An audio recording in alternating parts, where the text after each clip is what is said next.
bitaw. Dito na sila sa kanilang live pala.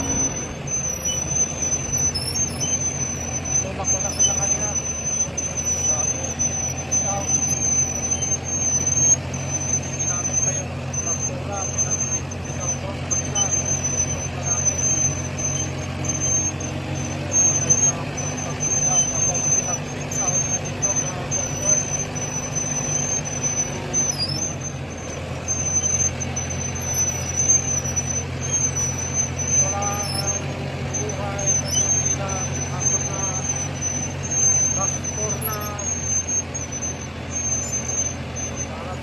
Kababayan natin na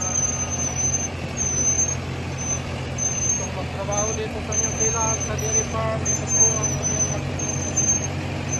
simpleng trabaho, pero hindi naman po pare-parehan saan ang farm ang umaga mayroong silang feed pad, so may feed pad din ako nagamit na nagpipitaw sa pala.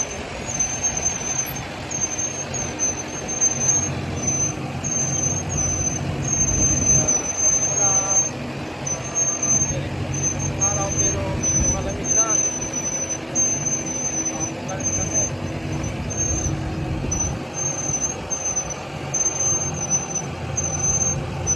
Nasa first year lang tayo para marami yung ito.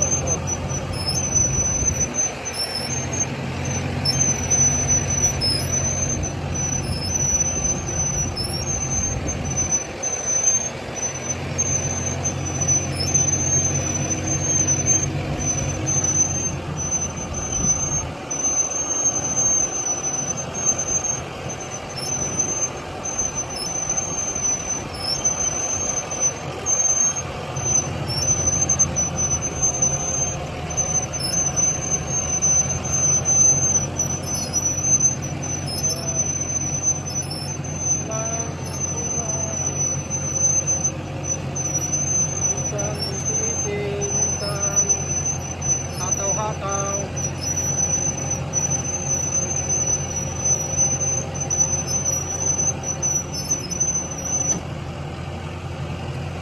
Okay na, tapos na.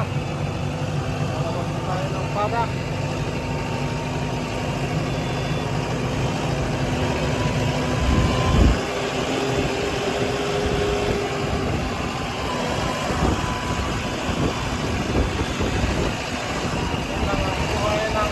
Dairy farm dito sa New Zealand. Kaninang umaga yung video natin dahil malamig. Ngayon, malamig pa rin. Hindi gaano. Kaya para magkaroon ng idea yung mga kababayan natin magtrabaho sa dairy farm dito sa New Zealand.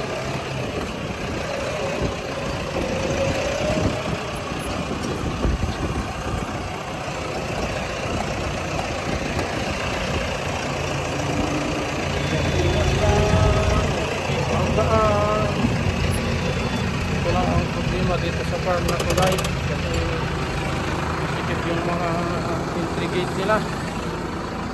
Nasa 3 meters lang, yung traktura nasa 2.5 meters.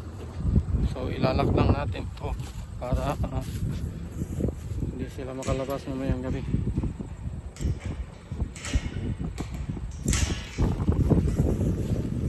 Kaninang umaga hindi na ako yung nag-toss in, yung bus ko na nasa akin kasi tapos na yung ano niya, weekend off niya.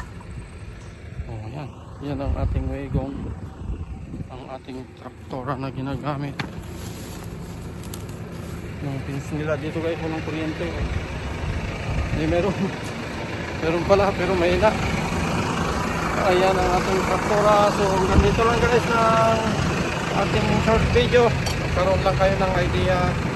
Sana makatulong sa inyo. Bye bye. Ingat. God bless.